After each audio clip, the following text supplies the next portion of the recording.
Болмаса, осы жиналысты аяқтайық.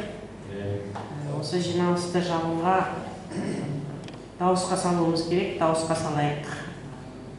Жиналыс жабылсын дегендеріңіз. Айып қол көтермесін, қол көтересін.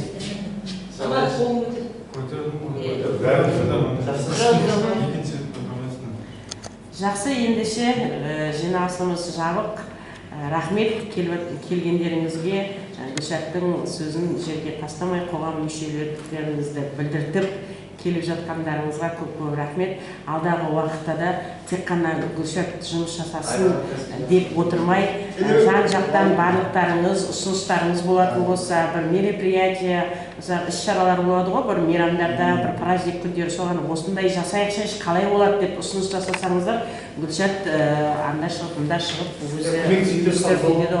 Иә, мына бірігіп, бірлестікте жұмыс жасауымыз керек қой.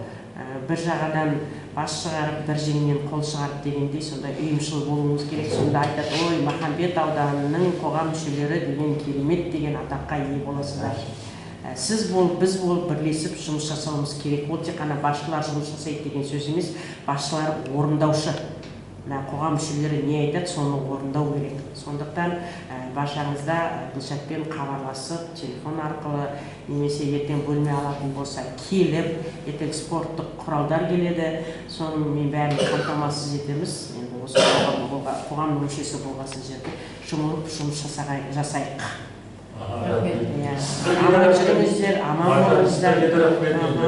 Осындай жиналыстар біздерге танысып жатыр, көріп жатыр, біліп жатыр.